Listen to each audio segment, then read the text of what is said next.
Le 19 décembre 1944. Le brouillard épais qui enveloppait les Ardennes transformait le champ de bataille en un voile déconcertant, déformant les formes et brouillant la vue. Au milieu de cette brume dense, un bruit glaça le sang des équipages allemands de Panthers, à l'extérieur du village de Noval. Des tanks américains, non pas des tanks mais quelque chose de plus rapide, de plus agile, étaient en partout. Par moments, dans un silence étrange, ils apparaissaient soudainement dans le brouillard, tiraient un seul coup dévastateur sur le flanc d'un panthère, puis disparaissaient aussi rapidement qu'ils étaient revenus. Les équipages allemands n'en croyaient pas leurs yeux. À chaque fois qu'ils tentèrent de réagir, c'était déjà trop tard. Le brouillard engloutissait de nouveau l'ennemi pour que la prochaine frappe vienne d'une direction totalement différente. Rapidement, les rapports des renseignements allemands affluèrent au quartier général de la 2e division Panzer. Ils avaient rencontré une division américaine complète à Noval. Mais ils se trompaient. Ce n'était pas une division. Ce n'était même pas une brigade entière. C'était une poignée de chasseurs de tanks, légers, agiles et mortels. Chaque Hellcat, malgré son armure fragile, se moquait des puissantes armes allemandes. Mais pourquoi les Allemands n'arrivaient-ils pas à les toucher ? Quelle sorte de sorcellerie infernale était-ce ? Le M-18 Hellcat, un véhicule de 18 tonnes, était le plus rapide des véhicules blindés de la Seconde Guerre mondiale. Malgré son armure mince qui ne supportait pas un seul coup, il se révélait mortel de façon que les ingénieurs allemands n'avaient jamais anticipée. Ce matin glacé, à l'extérieur de Bastogne, ce n'était pas l'acier qui faisait la différence. C'était la vitesse, l'avantage mortel de la mobilité sur la puissance de feu. La machine de guerre allemande avait construit certains des tanks les plus redoutés du monde. Le Tigre, le Panther, des monstres capables de détruire n'importe quel blindé allié à des distances dépassant 1 mile. Ces géants pouvaient tuer à des distances incroyables, mais ils avaient une faiblesse fatale, leurs tourelles. Dans le passé, les tankistes allemands pouvaient compter sur leurs armes supérieures et leurs blindages épais pour écraser leurs ennemis. Le Tigre, par exemple, utilisait un système hydraulique pour faire pivoter la tourelle actionnée par le moteur du tank. À des régimes moteurs élevés, la tourelle pouvait tourner en environ 60 secondes. Cela fonctionnait en théorie, mais en pratique, les tanks ne combattent pas à des régimes moteurs élevés. Ils se battent en étant au ralenti ou en mouvement lent. En position de ralenti, il fallait jusqu'à 4 minutes pour faire tourner complètement la tourelle. Et si le système hydraulique tombait en panne, l'équipage devait actionner la tourelle manuellement, en tournant la roue 720 fois pour effectuer une seule rotation. Le Panther était une conception meilleure, mais restait toujours imparfaite. En position de combat au ralenti, il fallait entre 15 et 20 secondes pour pivoter de 90 degrés. Dans une bataille où chaque seconde comptait, ces défauts n'étaient pas des inconvénients mineurs. Ils étaient des vulnérabilités critiques. En 1941, le lieutenant-colonel Andrew Davis Bruce, un stratège brillant et non conventionnel, prit le commandement du centre tactique et de tir des chasseurs de tanks. Il avait pour mission de trouver un moyen d'arrêter les tanks allemands et après avoir étudié de nombreux engagements, il arriva à une conclusion stupéfiante. Les chasseurs de tanks devaient être rapides et non blindés. Sa philosophie était radicale. Les tanks allemands étaient construits pour la force, un blindage frontal épais, des canons puissants. Une confrontation directe était synonyme de mort certaine. Mais ces tanks, malgré toute leur puissance, avaient un point commun. Ils étaient lents. La rotation des tourelles était lente et leur blindage latéral, bien que redoutable, était plus faible que l'avant. La clé, conclut Bruce, était de les contourner, les frapper par les côtés où l'armure était plus mince puis disparaître avant qu'ils ne puissent réagir. Au début, l'idée fut accueillie par le scepticisme. L'armée pensa que Bruce était fou de suggérer qu'on sacrifierait l'armure pour la vitesse. Mais il persista dans son projet et en 1942, la division Buick Motor reçut le contrat pour construire un chasseur de tanks qui pourrait mettre en œuvre cette stratégie. Le résultat fut le M-18 Hellcat, une machine construite avec un seul objectif en tête, la vitesse. Le M-18 pesait seulement 18 tonnes, léger pour un véhicule blindé. Pour comparaison, le Panther pesait 45 tonnes et le Tigre 57 tonnes. Pour atteindre ce poids léger, les ingénieurs avaient retiré presque toute l'armure. Le blindage avant n'était épais que de 13 mm, et la face de la tourelle était à peine plus épaisse, à 25 mm. Bien que cela le rendît vulnérable à presque toutes les munitions ennemies, cela le rendait aussi incroyablement rapide. Avec un moteur emprunté au Sherman, le moteur radial Wright Air 975, il pouvait atteindre des vitesses de 88 km/h, 55 000 par heure. La vitesse du Hellcat était son arme la plus redoutable. À 48 km/h, 30 000 par heure, il parcourait 13 mètres par seconde, soit une distance de plus de 600 pieds, 200 mètres, en 15 secondes. C'était suffisant pour prendre de l'avance sur le canon d'un tank allemand. Les équipages allemands étaient confrontés à un dilemme impossible. Ils devaient anticiper la trajectoire du Hellcat et espérer qu'il maintiendrait sa course, ou alors essayer de le suivre et voir leurs obus atterrir là où ils se trouvaient avant. Dans tous les cas, ils manquaient probablement leur cible, et ils n'auraient qu'une seule chance car pendant qu'ils faisaient pivoter leur tourelle, le Hellcat était déjà en train de s'aligner pour tirer un obus de 76 mm sur leur blindage latéral. La tourelle du M18 était rapide, mais ce n'était pas son véritable avantage. C'était la capacité du véhicule à se repositionner plus rapidement que la tourelle allemande à pivoter. C'étaient les mathématiques de la survie. Les Allemands, malgré leur supériorité numérique et la puissance de leurs blindés, se retrouvèrent face à un défi qu'ils n'avaient jamais anticipé. Le 19 décembre, après une série de frappes spectaculaires des Hellcats, l'armée allemande commença à se rendre compte de l'ampleur du problème. Les rapports de l'état-major de la 2e division Panzer affirmaient que les soldats américains attaquaient de tous les côtés, et ce, en un instant, en réapparaissant toujours là où on ne les attendait pas. C'était un cauchemar tactique. Les Panzers ne pouvaient pas suivre leurs ennemis assez rapidement, ni même anticiper où le coup suivant allait venir. Chaque attaque se résumait à un simple jeu de cache-cache, mais ce n'était pas un jeu, c'était la guerre. Les équipages de Panther et de Tiger, assis dans leurs tanks blindés, essayaient désespérément de suivre les Hellcats qui surgissaient du brouillard épais. La configuration des champs de bataille dans les Ardennes favorisait cette tactique de mouvement rapide. Un terrain accidenté, des villages étroits, des rues étroites et une visibilité réduite. Pour les Hellcats, c'était un terrain de jeu. Leurs moteurs rugissaient alors qu'ils dévalaient en allée-route, zigzagant à une vitesse vertigineuse qui laissait les Allemands figés, les canons des tanks tournant lentement, incapables de suivre la vitesse des petits blindés. Les rapports des tankistes allemands étaient de plus en plus alarmants. « Les Américains nous frappent de tous les côtés », avait-il écrit. « Ils semblent toujours savoir où nous sommes avant que nous sachions où ils se trouvent. » Le deuxième jour de l'attaque, le bruit du moteur du Hellcat semblait être partout à la fois, déstabilisant encore plus les Panzers. Ils n'étaient ni les plus en guerre contre des soldats, mais contre des fantômes. Une fois qu'un Hellcat frappait, il disparaissait. L'invisible adversaire leur échappait constamment. Le 705e bataillon de chasseurs de tanks, commandé par le lieutenant-colonel Clifford Templeton, était en train de repousser les limites de ce qu'on pensait possible en matière de guerre blindée.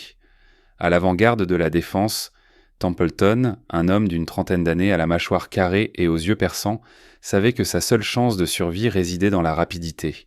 Il avait ordonné à ses hommes de ne jamais s'arrêter, de toujours se déplacer, de frapper vite et de disparaître. La doctrine de la défense mobile avait pris tout son sens ici, dans les rues étroites de Noval, où les combats étaient si rapprochés que l'air semblait saturé de fumée et de bruit de détonation. C'était une danse effrénée et chaque instant était une question de vie ou de mort. Le 19 décembre, la brume était si dense que les soldats ne pouvaient distinguer les formes à plus de quelques mètres. Leurs yeux s'habituèrent au manque de visibilité, une sorte de vision secondaire qui ne tenait compte que des ombres, des silhouettes des tanks allemands qui, eux, se déplaçaient aussi lentement que leurs tourelles pivotaient. Le crépitement des canons et les sifflements des obus traversant l'air rajoutaient en tête une couche de terreur palpable à chaque rencontre. L'un des premiers engagements se déroula dans une rue déserte de Noval.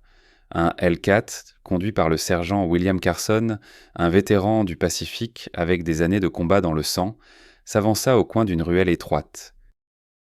Il aperçut un Panther qui se déplaçait lentement à l'horizon, son canon tournant, cherchant une cible. Carson appuya sur l'accélérateur et fit fuser son M18 autour du coin. Le Hellcat, avec une agilité inouïe, bondit en avant, son moteur hurlant dans la brume. Avant que l'équipage du Panther puisse ajuster son viseur, Carson tira. Le tir fila droit sur le flanc du tank allemand. L'impact était si violent que la tourelle du Panther sembla trembler avant que l'homme à bord ne réalise que leur ennemi avait déjà disparu. Carson avait déjà entamé une course effrénée en arrière, son Hellcat se repliant avec la même rapidité qu'il était apparu. Les Allemands, perplexes, commencèrent à signaler des cibles invisibles. Ils tentèrent de verrouiller leur visée, mais le Hellcat avait déjà disparu avant même que le canon ne soit prêt à tirer. La situation devenait insoutenable. À chaque coup de feu, à chaque attaque, les Panzers se retrouvaient non pas face à une force régulière, mais à une nuée de fantômes invisibles. C'était une guerre d'usure mentale autant que physique. Templeton, en voyant la confusion croissante dans les rangs allemands, redoubla d'efforts. Il savait que les Hellcats étaient les seuls à pouvoir garantir une forme de défense efficace, mais il fallait garder l'initiative. Restez en mouvement, ne vous arrêtez pas, ne les laissez pas nous suivre, avait-il ordonné à ses hommes, les poussant au-delà de leurs limites. À chaque nouvelle attaque, chaque fois qu'un Hellcat surgissait et frappait avec une précision impitoyable avant de disparaître dans la brume, les rapports allemands devenaient plus désorientés. « Ils sont partout », disaient-on les messages. « Nous sommes attaqués par des fantômes. Chaque fois que nous tournons, ils sont là, et puis ils disparaissent. » Ce n'était pas une force régulière qu'ils affrontaient, mais une tactique qui rendait tout leur savoir-faire militaire obsolète. L'humilité de l'équipement des Hellcats n'était plus un handicap. Le blindage de 13 mm, qui semblait si dérisoire à première vue, n'était plus une faiblesse. C'était la vitesse et la manœuvrabilité qui devenaient l'arme principale. Les hommes à bord des M18 avaient compris que leur survie dépendait non pas de leur capacité à encaisser les coups, mais de leur aptitude à enchaîner les mouvements, à frapper et à disparaître avant même que l'ennemi ne puisse réagir. Le 20 décembre 1944, alors que l'attaque allemande se poursuivait, le chaos au sein des rangs ennemis ne faisait qu'augmenter. Les rapports continuaient d'affluer, de plus en plus désorganisés et pleins de confusion. Les Allemands étaient persuadés qu'ils combattaient une armée entière, bien plus grande qu'ils ne l'imaginaient, mais ils faisaient face à une réalité bien plus difficile à comprendre. Les Panzers, géants blindés qui avaient longtemps dominé les champs de bataille d'Europe, étaient incapables de suivre le rythme effréné des Hellcats. Ces petites machines rapides jouaient un jeu mental autant que physique, exploitant chaque instant où l'ennemi perdait sa concentration. À Noval, la situation était de plus en plus désespérée pour l'armée allemande. Dans la brume, les équipages de Panthers et de Tigres étaient à la fois accablés par la terreur et frustrés par l'incapacité de toucher ces cibles insaisissables. Chaque tentative de verrouiller un Hellcat sur le viseur de leur canon était une défaite en soi, car le véhicule américain, bien que fragile, se déplaçait à une vitesse telle qu'il était déjà hors de portée avant même que le tir ne soit effectué. C'était un jeu de patience et de vitesse, et les Hellcats jouaient avec leurs ennemis comme des lions avec des gazelles. Mais cela n'était pas sans un coup. Chaque fois que l'un de leurs Hellcats était frappé, c'était un spectacle de dévastation. Leur armure fragile ne pardonnait aucune erreur. À l'intérieur du M18, l'atmosphère était lourde et tendue. Les équipages étaient exposés, sans protection contre les éclats d'obus ou les balles traçantes des mitrailleuses ennemies. Les canons des Panzers ne manquaient jamais de bruit, mais à chaque impact, il y avait la terreur sourde d'une explosion proche, de l'acier frappant le sol, des débris s'éparpillant à travers l'air, et puis il y avait la pluie, une pluie glacée et persistante qui battait le dessus des véhicules, ajoutant à la sensation de vulnérabilité de ces petites machines. Mais à chaque fois, les Hellcats dévalaient à toute allure, glissant à travers les ruelles de Noval, bondissant de couvert en couvert, frappant un panthère au flanc et disparaissant avant même que l'équipage ennemi ne puisse réagir. Dans ce climat de tension, Templeton et ses hommes suivaient une règle simple mais essentielle, ne jamais s'arrêter. Un Hellcat qui restait immobile devenait une cible facile, une cible à abattre sans répit. Mais en mouvement, un Hellcat était un adversaire difficile à suivre. Les équipages, bien que jeunes et souvent inexpérimentés, commençaient à comprendre l'importance de leur rôle. Ils avaient y compris que leur mission n'était pas seulement de détruire des tanks, mais de jouer un rôle crucial dans la déstabilisation de l'ennemi. Chaque attaque, chaque nouvelle disparition dans la brume enfonçait un peu plus le clou dans la confiance que les Allemands avaient dans leur propre stratégie. Au sein de l'équipe, certains soldats commencèrent à partager des histoires sur la nature des combats qu'ils menaient. Major Daubery, à la tête du groupe, n'était âgé que de 26 ans, mais il avait acquis une réputation de calme implacable en plein combat. Dans les moments de pause, il parlait peu, préférant se concentrer sur la carte du terrain et les prochains mouvements. Mais un soir, alors qu'il s'était réfugié dans une grange pour une courte pause, il se tourna vers ses hommes et leur parla avec une gravité qu'il n'avait jamais vue chez lui auparavant. « Vous savez, dit-il en balayant du regard son équipe, ce que nous faisons ici, c'est plus que de la simple guerre. Ce n'est pas juste des tirs et des explosions. C'est une danse avec la mort. La vitesse nous donne une chance, mais il faut rester vigilant, car tout cela pourrait finir en un instant, à la moindre erreur. La gravité des paroles de Daubury se fit sentir dans l'air lourd de la grange. Les hommes savaient ce qui était en jeu. À chaque engagement, leur survie dépendait de leur rapidité, mais aussi de leur capacité à exploiter l'inattendu, à faire de la brume un allié et non un ennemi.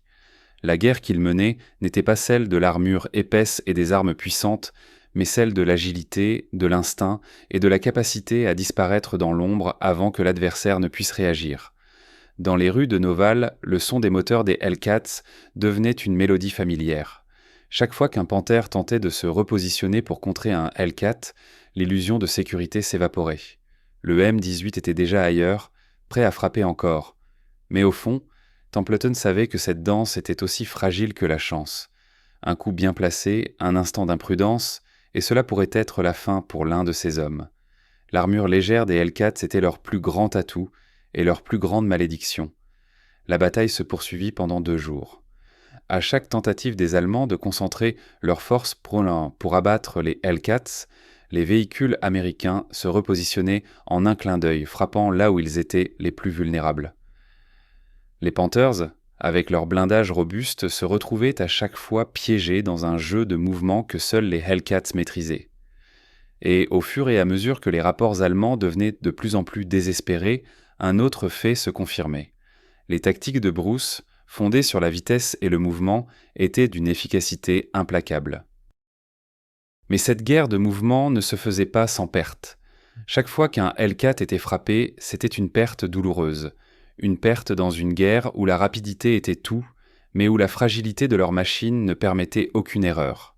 Le 21 décembre 1944, les combats autour de Noval prenaient une tournure de plus en plus chaotique. Le froid glacial n'épargnait personne. À chaque engagement, la neige se mêlait à la boue, créant une sorte de marécage glacé où les moteurs des tanks se noyaient dans le silence oppressant du brouillard. Les hommes à bord des Hellcats, leurs visages marqués par la fatigue et la tension, se battent à chaque instant pour rester vivants. À chaque tour de roue, les équipages savaient qu'ils jouaient avec la mort. Les Allemands, malgré leur puissance de feu et la supériorité de leurs tanks, semblaient désemparés. Le jeu des Hellcats devenait de plus en plus visible. Ils ne se contentaient pas d'attaquer de manière furtive, ils frappaient là où leurs ennemis étaient les plus vulnérables. La doctrine de Bruce, qui consistait à attaquer rapidement et disparaître avant que l'ennemi puisse réagir, s'avérait terriblement efficace. Mais la situation sur le terrain était loin d'être simple. Dans les rues étroites de Noval, où chaque bâtiment, chaque ruelle semblait un piège en soi, l'agilité des Hellcats se révélait indispensable. Le bruit des moteurs devenait un bruit familier, rassurant presque pour les équipages, qui savaient que tant qu'ils bougeaient, ils avaient une chance. Mais cette chance ne durerait pas éternellement. Le danger planait toujours au-dessus de chaque manœuvre. Dans le fracas des combats, les rapports sur la situation allemande se succédaient. Le général Hasso von Manteuffel, commandant de la 5e Panzerarmee, était bien conscient que l'opération de contournement pour prendre Bastogne était en train de s'effondrer. Le problème n'était pas simplement les soldats alliés bien retranchés, mais bien cette tactique de harcèlement implacable des Hellcats. Il était impensable que des véhicules aussi fragiles puissent causer autant de dégâts. Mais au fur et à mesure des engagements, la réalité s'imposait. Les Hellcats se révélaient être une menace sérieuse. Major William Daubury, le jeune commandant de la force mixte composée de Hellcats et de parachutistes, commençait à réaliser l'ampleur de la situation. Les hommes sous son commandement étaient épuisés, mais la rapidité et l'ingéniosité de leurs attaques contre les Panzers leur offraient un avantage tactique que les Allemands ne pouvaient pas compenser. Les attaques étaient menées avec une précision féroce, frappant les flancs des Panthers et des Tigres avec une telle brutalité que les équipages ennemis avaient à peine le temps de réagir. Cependant, tout n'était pas aussi simple. Les pertes commençaient à s'accumuler du côté des Hellcats. Malgré leur vitesse et leur mobilité, l'armure légère des M18 les rendait extrêmement vulnérables à tout impact direct. Un seul coup bien placé pouvait anéantir un véhicule en un instant. À chaque fois qu'un Hellcat était perdu, les hommes se ressaisissaient rapidement, mais une part de leur morale s'éteignait. Ils savaient que chaque tir, chaque mouvement devait être parfait. L'horreur des combats rapprochés, où les panzers pouvaient surgir de la brume comme des spectres, était omniprésente. Les Hellcats, malgré leur supériorité tactique, ne pouvaient pas toujours éviter les tirs ennemis. Le 21 décembre, un tel incident se produisit. Un Hellcat, mené par le sergent Carson, perdit une roue après un tir direct d'un panthère. Carson, bien que blessé, parvint à faire sauter le moteur du véhicule avant qu'il ne prenne feu. Il n'y avait pas de place pour l'erreur, et à cet instant, la fragilité du Hellcat s'imposa à lui de manière brutale. Cependant, avant de quitter son poste, Carson fit en sorte que le blindé soit hors d'état de nuire, bloquant ainsi une section de la rue et ralentissant l'avance allemande. Le froid avait durci les esprits et les corps, mais les hommes restaient déterminés. Le jeune major d'Aubery, toujours en tête de l'opération, avait dû prendre une décision difficile. Alors que la défense de Noval devenait de plus en plus désespérée, il savait que la mission était presque accomplie. Les Allemands avaient été ralentis suffisamment longtemps pour que les renforts alliés puissent se préparer à repousser l'attaque de Bastogne. À la tombée de la nuit, la brume commença à se dissiper. Un silence étrange tomba sur les rues de Noval. Le bruit des moteurs des Hellcats qui résonnait tout au long de la journée se fit soudainement plus lointain. C'était l'attente avant la tempête, la dernière phase de la bataille. Les rapports de pertes s'empilaient sur le bureau de Templeton. Chaque chiffre était une victoire arrachée à une machine de guerre écrasante, mais chaque nombre dissimulait une tragédie.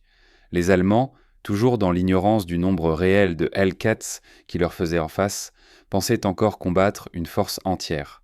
Ils ne savaient pas que leur adversaire était réduit à un bataillon de chasseurs de tanks et une poignée de jeunes commandants, certains d'entre eux à peine plus vieux que leur première victime.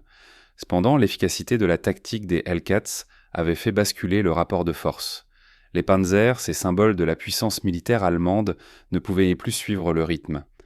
À chaque manœuvre, les Hellcats frappaient là où l'ennemi ne s'y attendait pas, déstabilisant une machine de guerre apparemment invincible. Et alors que les Allemands se regroupaient pour une nouvelle tentative, la réalité de leur situation devenait de plus en plus évidente. La guerre du mouvement, celle où la rapidité et l'agilité étaient les maîtres mots, était désormais dominée par ceux qui avaient su exploiter cette faiblesse fatale dans le blindage et les tourelles ennemies. Les Hellcats n'étaient pas seulement des machines de guerre, mais des instruments d'une toute nouvelle forme de stratégie de combat. Le 22 décembre 1944, la situation devenait de plus en plus tendue. Les Allemands, dans une tentative désespérée de reprendre l'initiative, avaient rassemblé leurs forces et intensifié leurs attaques. Le son des moteurs des panzers qui rugissaient dans la brume était devenu un bruit sinistre, accompagnant chaque nouvelle offensive. Mais pour les équipages des Hellcats, ce n'était qu'une autre occasion de démontrer la supériorité de leur tactique. À Noval, chaque rue était devenue un champ de bataille. Les bâtiments brisés et les rues encombrées de débris offraient à la fois des abris et des pièges. Les Hellcats, toujours en mouvement, se déplaçaient à grande vitesse, manœuvrant entre les ruines et les bâtiments partiellement détruits. Les équipages, leur sang chaud et leurs nerfs d'acier, savaient que la clé de leur survie était de ne jamais rester immobile. Un instant d'hésitation, un moment de faiblesse, et cela pourrait être la fin. Major d'Aubery, toujours en tête de la force, était conscient que la bataille se jouait désormais dans les détails. Chaque mouvement, chaque stratégie de flanquement devait être exécutée avec une précision parfaite. Il savait qu'il ne pourrait pas tenir indéfiniment, mais chaque minute gagnée était cruciale. Chaque seconde était un coup porté à la puissance allemande, un pas de plus vers la victoire. L'atmosphère dans les Hellcats était saturée de tension. Les jeunes soldats, certains tout juste sortis de l'entraînement, commençaient à se rendre compte de la véritable nature de la guerre qu'ils menaient. Ce n'était pas une guerre d'armure et de canons puissants, mais une guerre de mouvement, de ruse et de survie. Chaque fois qu'ils faisaient feu, il y avait la sensation d'un dernier souffle, comme si ce tir pouvait être le dernier avant qu'un obus ennemi ne les frappe. La nuit était tombée sur le champ de bataille, mais les combats ne se calmaient pas. L'armure des Hellcats n'était pas là pour les protéger, mais pour les dissimuler. Ils étaient presque invisibles dans l'obscurité, se fondant dans la brume de la nuit, avançant sans être vus, frappant, puis disparaissant avant même que l'ennemi n'ait pu réagir. À chaque engagement, les Panzers commençaient à devenir de plus en plus nerveux. Leurs équipages étaient habitués à dominer le champ de bataille, mais ici, dans le brouillard, les rôles semblaient inversés. C'était comme si la guerre avait pris un tournant étrange, où les petites unités agiles pouvaient les surpasser les monstres de métal que représentaient les tigres et les panthères. À 3 heures du matin, une nouvelle phase de l'attaque allemande s'intensifia.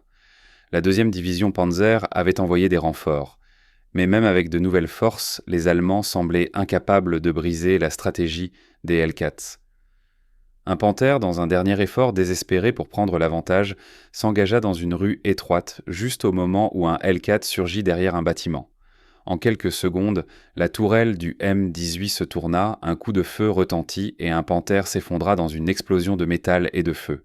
Mais au moment même où l'explosion résonna, le Hellcat avait déjà démarré en arrière, disparaissant dans la brume, laissant derrière lui un adversaire mort et un terrain maintenant dégagé pour la prochaine manœuvre.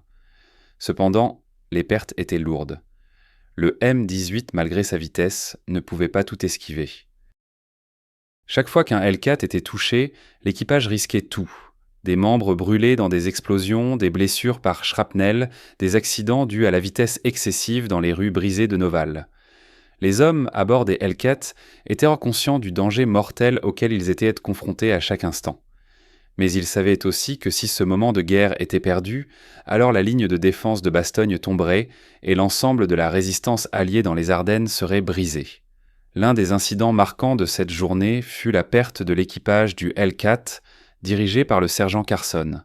Après avoir réussi à faire sauter le moteur de son véhicule endommagé, il s'était échappé à temps, mais plusieurs autres équipages avaient été moins chanceux. L'armure des Hellcats était un point faible indéniable, et c'était cette fragilité qui avait causé la perte de certains des meilleurs hommes de Templeton. Carson, blessé, avait été évacué sous les feux ennemis. La brutalité de cette guerre de mouvement était devenue évidente. Les Hellcats, bien que rapides et agiles, étaient vulnérables aux attaques de l'artillerie ennemie et aux tirs bien placés. Malgré tout, la détermination des Hellcats ne faiblit pas. Au fil des heures, le bruit des moteurs américains devint un son omniprésent dans les rues de Noval, chaque véhicule traversant les ruines, chaque manœuvre accomplie avec une efficacité remarquable. Les panzers étaient toujours là, mais ils ne pouvaient plus suivre le rythme. Ce qui avait commencé comme une série d'attaques furtives s'était transformé en une guerre de résistance. Le principe de survie des Hellcats n'était plus uniquement fondé sur leur vitesse, mais aussi sur la détermination sans faille de leurs équipages. Ils ne s'arrêtaient jamais. Quand un Hellcat se déplaçait, il devenait l'ombre d'un fantôme, frappant vite et sans pitié, puis disparaissant pour toujours. Le 22 décembre 1944, la lumière du matin apporta un sentiment de soulagement aux équipages alliés. Les Allemands, bien que renforcés, semblaient de plus en plus désorganisés. Leur grande offensive sur Bastogne n'avait pas réussi à casser la ligne de défense des Américains. La présence des Hellcats, leur vitesse et leur capacité à perturber l'attaque allemande avaient permis aux forces alliées de gagner le temps nécessaire pour organiser leur défense. Et ce n'était pas simplement un soulagement militaire. C'était une victoire de la tactique sur la force brute, une victoire de l'ingéniosité et de la vitesse face à la puissance écrasante des blindés allemands. Templeton et ses hommes avaient prouvé qu'ils pouvaient non seulement survivre à l'enfer de la guerre, mais aussi le maîtriser. Le 23 décembre 1944, les premières lueurs de l'aube éclairaient la brume épaisse qui recouvrait les Ardennes. Mais pour les Hellcats, il n'y avait pas de répit. Après des jours de combats intenses, de manœuvres rapides et de victoires décisives, la réalité de la guerre leur rappelait sans cesse qu'il n'y avait pas de place pour l'erreur. La bataille pour Noval était encore loin d'être terminée. Les Allemands, bien qu'épuisés et désorientés, ne lâchaient les pas. Ils savaient que si Bastogne tombait, tout était perdu. Les forces américaines, bien qu'héroïques, étaient pennées sur le point de se retrouver confrontées à un défi plus grand, l'épuisement des hommes et des ressources. Mais les Hellcats ne reculaient jamais. Les équipages continuèrent de manœuvrer dans les rues dévastées, ne s'arrêtant jamais. À chaque mouvement, à chaque manœuvre, ils s'exposaient à un danger imminent. Le vent glacial soufflait à travers les véhicules ouverts, piquant la peau, pénétrant sous les vêtements et gelant les mains des soldats. Pourtant, dans cette atmosphère glaciale, il y avait une étrange unité qui régnait parmi les hommes. Ils savaient que chaque heure qu'ils gagnaient, chaque victoire qu'ils arrachaient, leur permettait de repousser l'inévitable. Templeton, bien qu'il ait dirigé ses hommes avec une détermination implacable, ne pouvait s'empêcher de ressentir la fatigue. Les visages fatigués de ses soldats, les regards vides des jeunes équipages, tout cela lui pesait. Mais il ne pouvait pas leur montrer de faiblesse. Il n'en avait pas le droit. En tant que commandant, il avait une seule tâche, maintenir le moral de ses hommes et continuer à faire pression sur l'ennemi jusqu'à ce que la situation devienne insoutenable pour les Allemands. Au même moment, les rapports du front continuaient de s'accumuler dans le poste de commandement de la 101e division aéroportée. La défense de Bastogne était un point stratégique crucial. Les hommes de la 101e avaient mis en place des lignes de défense solides, mais elles étaient constamment mises à l'épreuve par les assauts allemands. C'est alors qu'une nouvelle mission de renfort arriva, et avec elle un sentiment de soulagement. Les Hellcats, malgré leur armure légère et leurs nombreux sacrifices, avaient éprouvé leur efficacité. À Noval, la situation devenait de plus en plus tendue. Les attaques allemandes se faisaient plus fortes à mesure que les heures s'égrenaient. Une nouvelle offensive allemande se préparait. Le général von Manteuffel, qui dirigeait les forces de la 5e Panzerarmee, avait ordonné un dernier assaut pour prendre Bastogne. Cette offensive, qu'il espérait décisive, était sa dernière chance. Les Panthères et les Tigres avaient repris leur position, prêts à écraser les forces américaines. Le 23 décembre, le sergent Carson, un vétéran devenu un héros parmi les Hellcats, se préparait à repartir en mission. Après avoir été blessé dans l'attaque précédente, il avait insisté pour rejoindre ses camarades. « Je ne vais pas laisser mes hommes partir sans moi », avait-il dit, déterminé. Le regard dans ses yeux trahissait l'épuisement, mais son esprit restait clair. « Nous avons fait reculer l'ennemi jusqu'ici, et il est hors de question que je laisse ces monstres de métal prendre le dessus. » Les mouvements rapides des Hellcats ne permettaient pas aux Allemands de comprendre où la prochaine frappe allait venir. Le sergent Carson, à bord de son M18, suivait les ordres de Daubery de manière méthodique. Il se déplaçait dans la brume et chaque coin de rue était une nouvelle menace, chaque pas une tentative de survivre un peu plus longtemps. Il savait que la moindre erreur pourrait lui coûter la vie, mais il ne s'arrêtait jamais.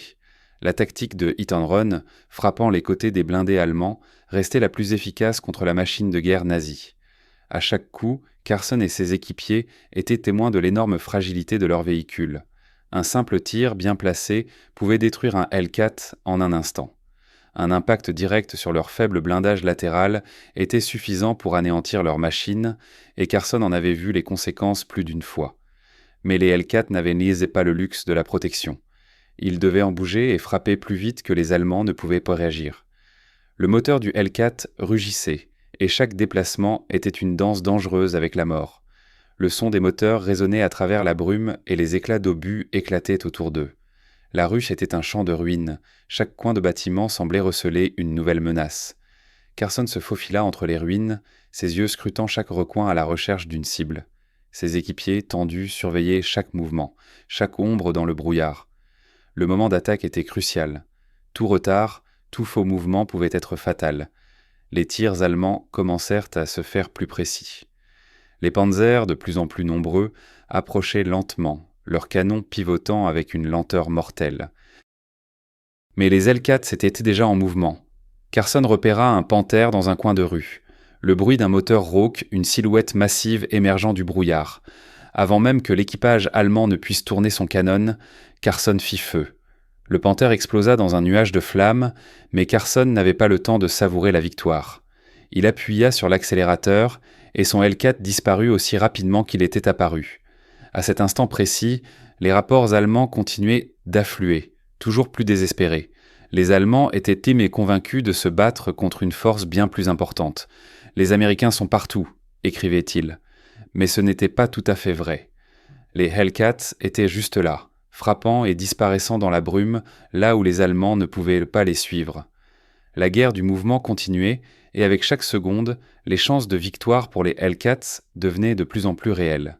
Le 24 décembre 1944, la tension sur le front se faisait de plus en plus palpable. À mesure que la bataille autour de Noval se poursuivait, la brume persistante offrait une couverture idéale pour les Hellcats, mais elle compliquait aussi considérablement la situation pour les Allemands.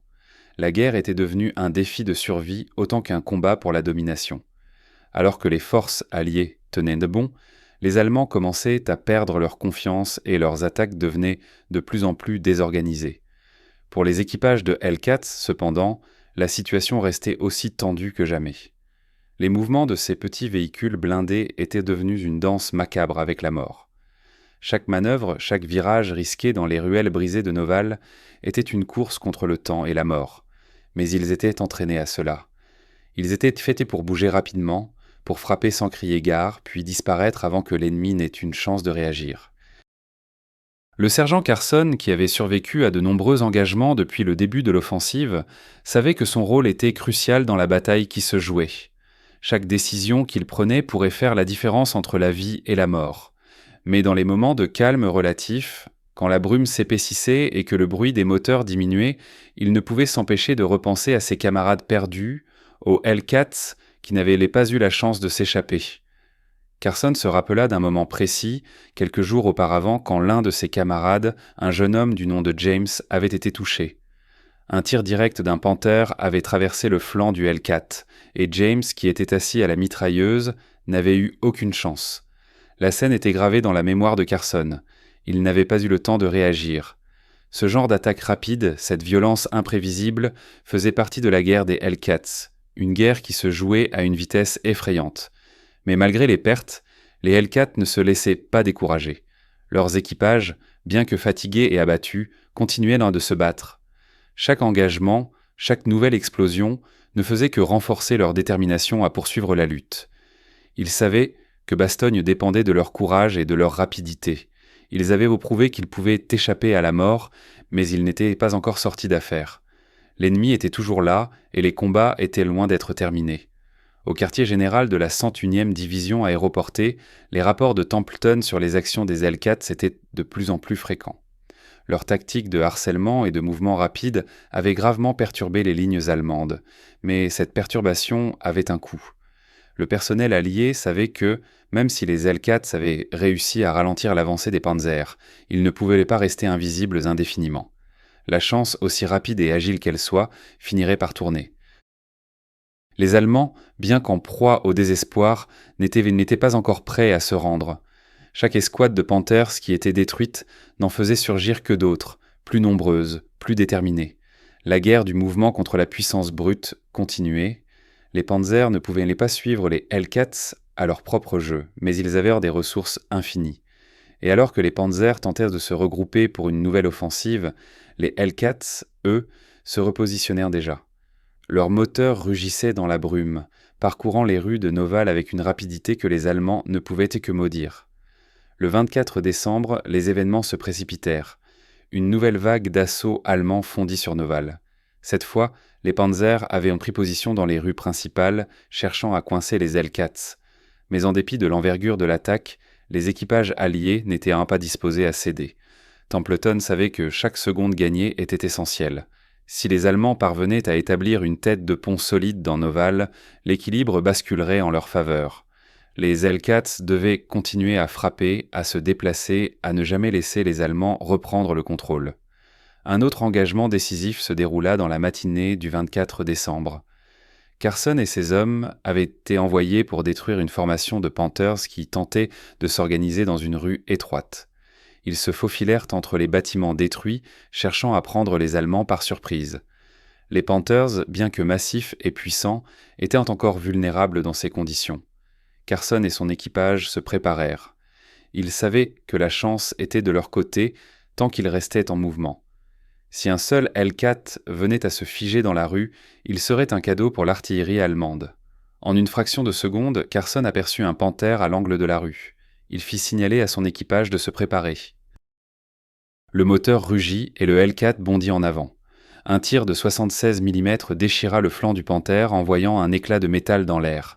L'instant d'après, Carson avait déjà enclenché la marche arrière et le Hellcat était de nouveau en mouvement, aussi rapide qu'une ombre. Derrière lui, le panthère s'effondrait dans une explosion. Mais Carson n'avait pas le temps de respirer. Il savait que cet affrontement n'était qu'une partie de la bataille. Il y en aurait d'autres, encore plus féroces, et il ne pouvait se permettre de baisser sa garde. Le 25 décembre 1944, les premières heures du matin apportèrent un froid encore plus mordant dans les Ardennes. Le vent glacial soufflait en rafales, fouettant la peau des hommes à bord des Hellcats. Mais pour ces derniers, ce n'était pas le froid qui était leur ennemi. Leur véritable adversaire était tout autour d'eux, La brume, l'ennemi invisible et les panthères toujours aussi redoutables. Les rapports étaient accablants. Bien que l'attaque allemande à Noval ait échoué, les Allemands avaient renforcé leur position, en concentrant de nouvelles unités blindées à l'extérieur du village. Ils n'étaient pas prêts à abandonner. Pas encore. Les Hellcats continuaient leur balai meurtrier dans les rues, frappant de manière furtive et disparaissant avant que l'ennemi ne puisse riposter. Mais pour chaque panthère détruit, il y en avait un autre qui se dirigeait vers les positions alliées. Le temps était compté. Les rapports sur les pertes étaient inévitables, mais le moral restait surprenamment élevé. Les équipages avaient appris à vivre avec le danger, à comprendre que leur survie dépendait non seulement de leur agilité, mais aussi de leur capacité à anticiper les mouvements de l'ennemi, à lire les moindres signes sur le terrain. Le major William Dobury, qui avait pris le commandement de la force mixte à Noval, ressentait de plus en plus la pression du combat. Ces hommes, bien que jeunes, avaient fait preuve d'une résilience étonnante. Mais ils savaient que la durée de l'engagement était en train de les user. La guerre du mouvement avait ses avantages, mais elle était épuisante. Il fallait constamment se tenir sur la pointe des pieds, toujours prêt à bouger, toujours prêt à attaquer. Chaque mouvement était calculé, chaque attaque était essentielle. Mais au fur et à mesure que les jours passaient, un sentiment étrange envahissait Dobury. Il avait l'impression que l'ennemi devenait plus confiant, que les panzers avaient recommencé à comprendre l'approche des Hellcats. À Noval, ce ne serait pas la rapidité seule qui déterminerait l'issue de la bataille. Dobury savait que ces Hellcats, malgré leur supériorité tactique, ne pourraient pas tenir indéfiniment face à la masse des blindés allemands. Ils étaient bien plus nombreux, bien plus puissants, et la guerre de mouvement ne pourrait pas durer éternellement. Les équipages des Hellcats savaient qu'ils n'étaient pas invincibles. Chacun d'eux vivait avec cette vérité brûlante dans son esprit. Il n'y avait pas de place pour l'erreur. Un seul tir bien placé pouvait anéantir des semaines de travail acharné. Mais, malgré cela, ils ne se laissaient jamais abattre. Au contraire, la peur devenait un carburant. Elle alimentait leur vitesse, leur agilité, leur capacité à survivre dans cet environnement impitoyable. Ils avaient un but, et ils savaient que chaque Hellcat détruit, chaque panthère abattue faisait une différence. Dans une rue étroite de Noval, à l'angle d'un bâtiment carbonisé, un autre engagement eut lieu. Le sergent Carson, son visage marqué par des jours de combat continu, repéra un panthère qui s'avançait lentement à travers la brume. Son moteur grondait, et les bruits sourds des chaînes résonnaient dans l'air froid. Carson savait que c'était l'occasion rêvée. Il lança son Hellcat en avant, ses moteurs rugissant comme un prédateur en chasse. Mais il n'avait pas vu la deuxième formation de tanks, cachée dans l'ombre des ruines d'un vieux hangar. À cet instant, tout se passa très vite. Le premier tir fila droit vers le flanc du panthère, et l'explosion secoua le terrain, envoyant un nuage de poussière et de débris dans les airs. Mais le danger n'était pas encore passé. Un deuxième panthère, plus près, commença à pivoter son canon dans leur direction. Carson n'eut que quelques secondes pour réagir. Le Hellcat se précipita en arrière, émettant un cri de métal alors que les moteurs tournaient à pleine vitesse. Mais cette fois, Carson savait que la chance ne serait peut-être pas de leur côté. La bataille n'était pas encore gagnée. Non. Pas tant que l'ennemi resterait aussi déterminé. Les Allemands, bien qu'ayant subi de lourdes pertes, ne semblaient pas prêts à rendre les armes. La tension monta encore d'un cran alors qu'une nouvelle vague d'attaques ennemies se profilait. Les Allemands, maintenant bien au courant de la tactique de hit and run des Hellcats, cherchaient à anticiper leurs mouvements. Mais les équipages américains, bien que fatigués et épuisés, n'étaient pas du tout prêts à se laisser prendre au piège. La brume, qui avait été un allié dans les premières heures, commençait à se dissiper, révélant de nouveaux défis. Les Hellcats devaient désormais se battre contre l'ennemi, mais aussi contre la visibilité accrue. À 10 heures ce jour-là, une grosse explosion secoua le sol sous les pieds de Dobury. Son propre Hellcat venait d'être frappé. Les canons allemands avaient enfin atteint leur cible. Le véhicule s'était arrêté brusquement, les équipages à l'intérieur s'étaient précipités pour se mettre à l'abri, mais l'impact avait déjà fait des ravages. Un des hommes à bord avait été gravement blessé, et Dobury, tout en ordonnant la retraite pour éviter une embuscade, savait que la situation devenait de plus en plus critique. Ils avaient fait des merveilles jusque-là, mais à quel prix ? Le 26 décembre 1944, la situation à Noval était plus désespérée que jamais. Les Allemands, malgré leurs pertes, continuaient d'intensifier leurs attaques. Leurs tankistes étaient frustrés, mais ils n'étaient pas prêts à abandonner. L'illusion qu'ils affrontaient une armée entière, au lieu de quelques escouades de Hellcats, persistait. Et bien que les Panzers aient subi des destructions importantes, ils étaient nés toujours capables de déployer leur puissance de feu. Chaque offensive allemande semblait plus impitoyable, plus ciblée. Les Hellcats, malgré leur vitesse et leur mobilité, ne pouvaient pas tout éviter. Après une semaine de combats intenses, les hommes étaient épuisés. Leurs mains étaient engourdies par le froid, leurs visages creusés par le manque de sommeil, et leur corps endoloris par des heures passées à manœuvrer à pleine vitesse. Les pertes dans leurs rangs, bien que relativement faibles, comparées à celles de l'ennemi, étaient douloureuses. Chaque Hellcat détruit était une perte de plus dans cette guerre que tout le monde savait qu'elle ne durerait pas éternellement. Mais la détermination des équipages restait inébranlable. Major Daubery, qui avait vu ses hommes et ses tanks fondre sous l'attaque ennemie, savait que le moment était venu d'intensifier la pression. Chaque minute gagnée par les Hellcats faisait une différence. La défense de Bastogne dépendait de l'action rapide et décisive de ces petits véhicules blindés. L'ennemi savait qu'il devait s'emparer de Noval pour couper la route vers Bastogne. C'était là que se jouait l'avenir de la bataille. Daubery ne pouvait pas laisser cela se produire. Un nouveau plan d'attaque fut élaboré. Il n'était plus question de se battre uniquement pour défendre Noval. Il fallait maintenant prendre l'initiative. Un groupe de Hellcats se préparerait à attaquer les lignes ennemies en périphérie de Noval, là où les Allemands avaient installé leurs formations de tanks les plus fortes. L'objectif était simple. Forcer l'ennemi à se disperser, à se désorganiser davantage, en créant une diversion suffisamment grande pour permettre aux autres troupes alliées de se repositionner et de contrer les attaques à venir. Mais la tâche serait loin d'être facile. Carson, bien que toujours déterminé, savait que l'attaque à venir allait les exposer de manière encore plus flagrante. Dans ces conditions, chaque mouvement serait scruté à la loupe par l'ennemi. Il fallait agir vite, frapper fort et repartir. Leur mantra était désormais « frapper puis disparaissez ». Il n'y avait pas de place pour les erreurs. Si un Hellcat restait immobile, même une seconde de trop, il serait détruit. Carson et son équipe se mirent en marche. Ils s'élancèrent à travers les rues dévastées de Noval, leurs moteurs rugissant dans le silence brisé de la ville, prêts à prendre leur place dans le plan audacieux de Daubery. Mais à mesure qu'ils s'approchaient de la ligne de front, les bruits de la guerre devenaient plus forts, plus incessants. Des explosions secouaient sur le sol sous leurs pieds, des obus éclataient à proximité, envoyant des débris dans tous les sens. Les Allemands étaient bien là, prêts à contre-attaquer, prêts à écraser ce qui restait des défenseurs américains. À quelques centaines de mètres de la ligne de front, un tir de panthère explosa près du Hellcat de Carson.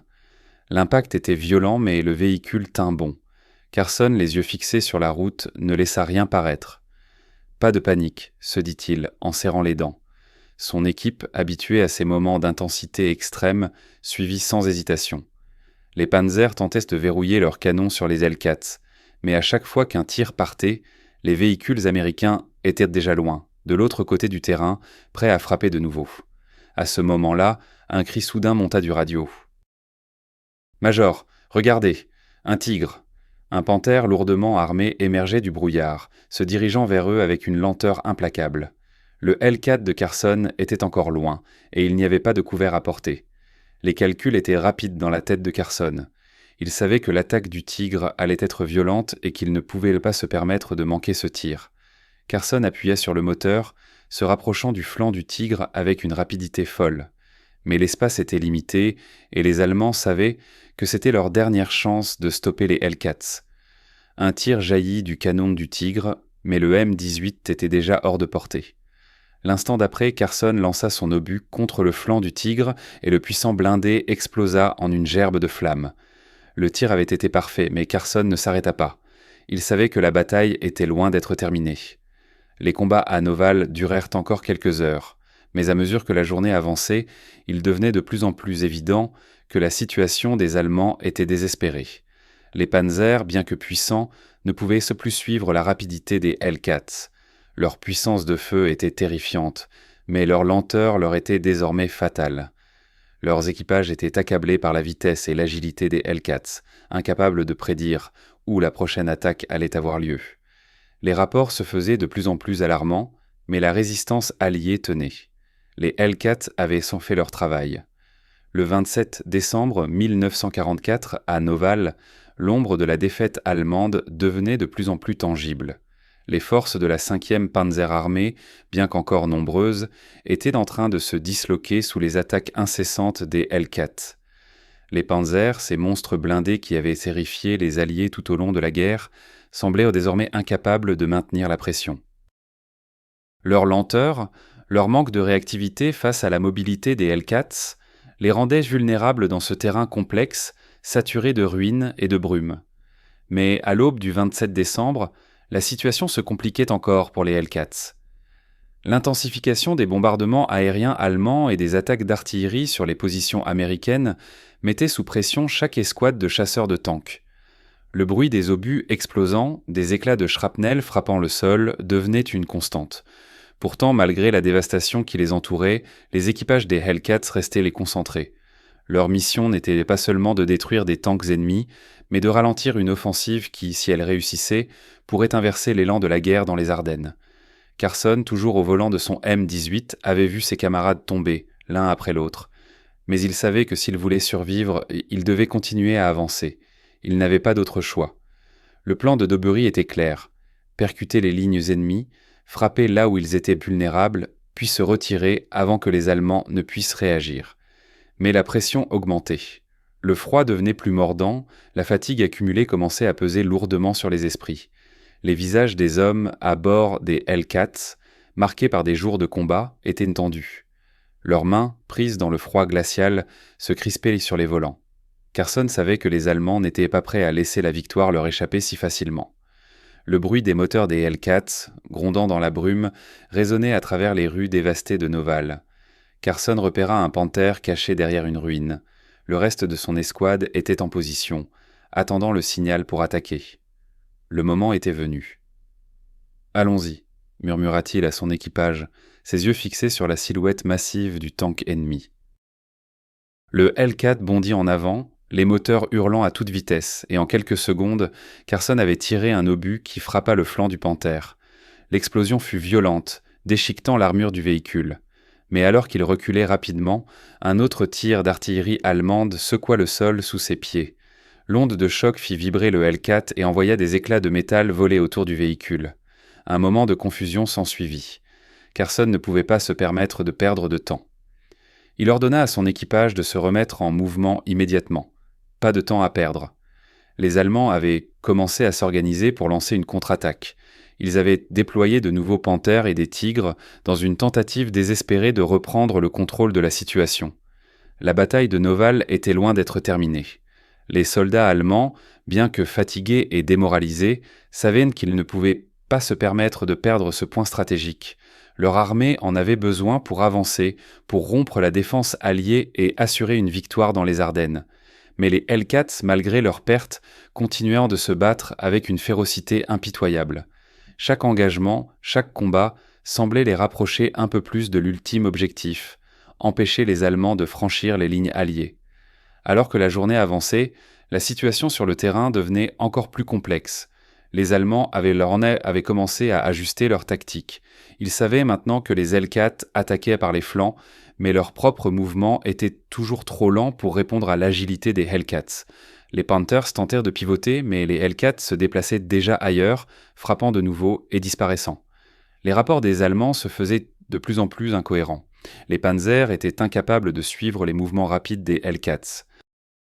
Une fois de plus, les petits blindés américains prouvaient que la rapidité pouvait compenser le manque de blindage. Pourtant, malgré l'énorme impact des Hellcats, les pertes restaient lourdes. Carson en particulier commençait à se rendre compte qu'il avait dépassé le point de non-retour. Chaque jour passé dans ce carnage le rapprochait un peu plus de la limite de ce qu'il pouvait supporter. L'adrénaline et la peur étaient ses compagnons constants, mais au fond de lui, il savait qu'il ne pouvait pas durer éternellement. La guerre contre les Panzers, contre la machine de guerre allemande, était devenue une lutte épuisante, une bataille pour la survie et non pour la gloire. Carson se battait non seulement contre l'ennemi, mais aussi contre lui-même. À mesure que les heures passaient, un sentiment étrange envahit les rangs alliés. La bataille était loin d'être gagnée, mais les Allemands commençaient à se disperser. Les rapports faisaient état de panthères et de tigres qui reculaient sous l'assaut des Hellcats. Leur défense se fissurait et la confiance qui avait animé les lignes allemandes au début de l'offensive était en train de se briser. Les Allemands, comme un animal blessé, commençaient à se replier sous la pression, bien qu'ils n'étaient pas encore vaincus. Le 28 décembre 1944, la situation à Noval continuait de se transformer.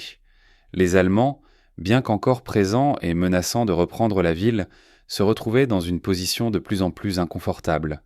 Leurs lignes, autrefois solidement établies, commençaient à se fissurer sous l'impact des Hellcats.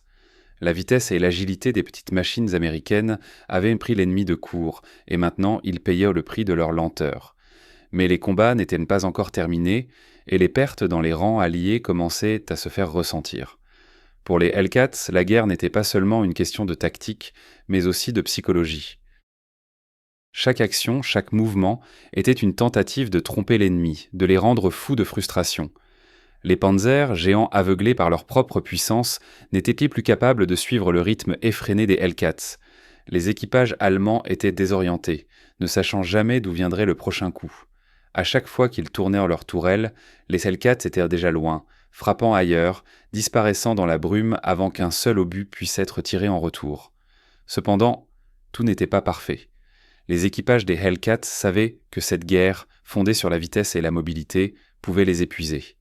Non seulement ils étaient confrontés à la menace constante de la mort, mais ils étaient aussi fatigués, physiquement et mentalement. La guerre de mouvement, aussi efficace qu'elle fût, ne pouvait durer indéfiniment. Les explosions secouaient le sol sous leurs pieds, et chaque nouvelle mission devenait un test de leurs limites. Mais l'objectif restait clair, protéger Bastogne à tout prix et tout sacrifice en valait la peine. Dans l'après-midi du 28 décembre, une nouvelle attaque allemande se produisit. Cette fois, les panzers étaient accompagnés de forces d'infanterie qui avançaient pour tenter de renforcer la pression sur les lignes alliées. Carson, aux côtés de ses hommes, se préparait à une nouvelle offensive. Il savait que l'attaque allait être violente. Les Allemands avaient mis tout ce qu'ils pouvaient dans cette contre-offensive. Mais les Hellcats, toujours en mouvement, continuaient de jouer avec leurs ennemis, se faufilant dans les rues de Noval, frappant à un endroit, puis réapparaissant instantanément à un autre. À un moment donné, Carson aperçut un panthère qui se déplaçait lentement dans une rue étroite. Le moteur du Hellcat rugit et, sans hésitation, il lança son véhicule à pleine vitesse. Le bruit des chaînes crissa dans l'air et en un éclair, il tira un coup direct sur le flanc du panthère. L'explosion fit trembler les murs autour de lui, mais au moment même où il reculait, un autre tir d'artillerie allemande explosa près de son véhicule. La chance commençait à tourner, mais Carson ne s'arrêta pas. « Reste en mouvement », se dit-il intérieurement, son regard fixé sur la route devant lui. Un Hellcat ne s'arrêtait jamais. Les Allemands ripostèrent avec plus de force que prévu. Mais même avec leur renfort, les panzers n'arrivaient toujours pas à surmonter la rapidité des Hellcats. Leur stratégie de frappe rapide et de fuite était, encore une fois, la clé de leur succès. Cependant, les pertes alliées augmentaient. Un autre Hellcat avait été détruit, un autre équipage tombé. Les hommes, à bord des M-18, savaient que leur machine était fragile, mais ils avaient appris à l'accepter. L'armure légère des Hellcats n'était pas un handicap quand on savait se déplacer à une vitesse démente. Mais une erreur, un instant d'inattention, et c'était la fin. Le crépuscule du 28 décembre apporta une étrange quiétude à Noval. Le bruit des moteurs, des explosions et des tirs semblait en se calmer. Mais les rapports de Templeton étaient clairs, les Allemands se retiraient lentement. Ce n'était pas une victoire totale, mais les effets de la guerre du mouvement étaient évidents. Les panzers, déstabilisés, commençaient à comprendre qu'ils ne pouvaient pas suivre cette bataille à leur propre rythme. Ils étaient trop lents, trop lourds, et les Hellcats, ces petites machines rapides, continuaient de se faufiler entre leurs lignes, frappant là où ça faisait mal, puis disparaissant avant même que l'ennemi ait le temps de réagir. À la fin de la journée, Templeton se retrouva seul dans son poste de commandement, scrutant les rapports d'attaque et les pertes. Il savait que cette guerre de mouvement, bien que victorieuse jusqu'à présent, finirait par coûter cher. Il ne pouvait pas rester là éternellement, il fallait continuer à avancer. Les renforts alliés étaient en route, mais chaque minute comptait. Bastogne était toujours menacée, et tant que les Allemands seraient en position de frapper, rien n'était gagné. Le temps n'était pas de leur côté. Carson, de retour dans sa position, se préparait pour la prochaine mission. Il savait que la bataille était loin d'être terminée et que chaque engagement pouvait être son dernier. Mais il avait une seule pensée qui le maintenait debout. C'est pour Bastogne, c'est pour l'avenir. Le 30 décembre 1944, les brumes qui enveloppaient les Ardennes se dissipèrent lentement, mais le calme n'était que temporaire. La bataille de Noval, qui avait duré plusieurs jours, laissait derrière elle des ruines et des vestiges d'une guerre qui avait changé à jamais la façon de mener des combats. Les Allemands, bien qu'ils aient encore de nombreuses forces, commençaient à reconnaître que la situation était perdue.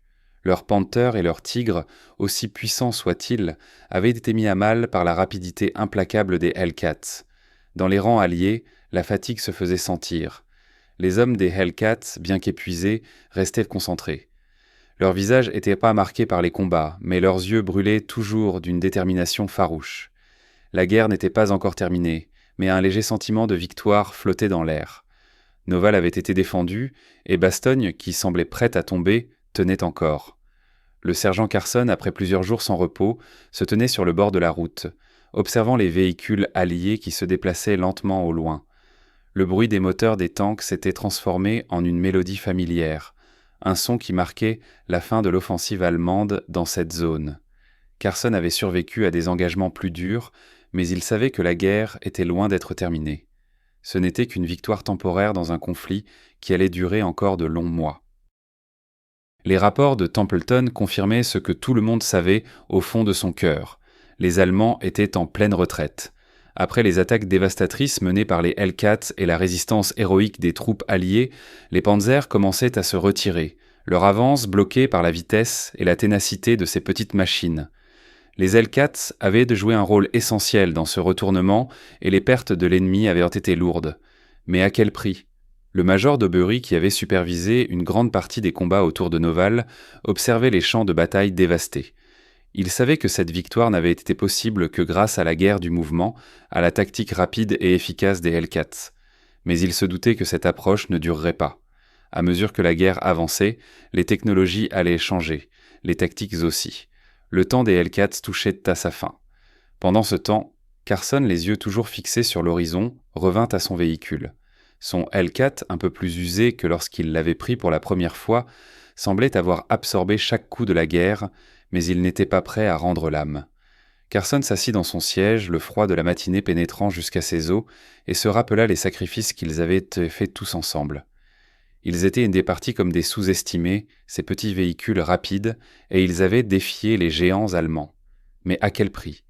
Les Hellcats, malgré leur absence de blindage, avaient en fait ce que d'autres véhicules plus lourds n'avaient pas pu faire. Ils avaient pris l'ennemi à son propre jeu. La guerre de la vitesse, cette capacité à frapper rapidement et à se retirer avant que l'ennemi puisse réagir, s'était avérée être une arme puissante contre la machine de guerre allemande. Les combats se poursuivaient dans d'autres régions, bien sûr. Bastogne n'était pas encore sauvé. Mais les Hellcats avaient éprouvé leur valeur. Carson, d'Aubery, Templeton et tous ceux qui avaient survécu à cette épreuve s'avèrent que leur mission avait été un moment charnière dans cette guerre. Ils n'étaient pas seulement des soldats combattant sur le terrain, ils étaient devenus les acteurs d'une nouvelle forme de guerre, une guerre où la vitesse et l'agilité prenaient le pas sur la simple puissance brute. Au fur et à mesure que la guerre avançait, la tactique des Hellcats finirait par être remplacée par d'autres méthodes. Le rôle des chasseurs de tanks, tels que les M18, disparaîtrait après la guerre, remplacé par des véhicules plus lourds et mieux protégés. Mais à Noval, à Bastogne, dans cette guerre féroce à laquelle personne ne se préparait, les Hellcats avaient éprouvé une vérité indéniable. Une petite machine rapide pouvait renverser le cours d'une bataille et une équipe déterminée pouvait faire la différence. Carson se leva, ajustant son manteau contre le froid mordant. Il se tourna vers ses hommes, leur offrant un dernier regard avant de remonter dans son Hellcat. Le vent soufflait dans ses cheveux, la brume recouvrant lentement le champ de bataille, mais il savait que l'histoire qu'ils avaient écrite à Noval ne s'effacerait pas. Les Allemands avaient été forcés de se retirer et le temps était désormais de préparer la suite. Les Hellcats, ces machines fragiles mais terriblement efficaces, avaient marqué l'histoire à leur manière. Et tant que les hommes de la 101e division aéroportée, les commandants comme Templeton et d'Aubery et des hommes comme Carson étaient là pour se battre, il restait un espoir, une lueur dans l'obscurité d'une guerre qui semblait sans fin.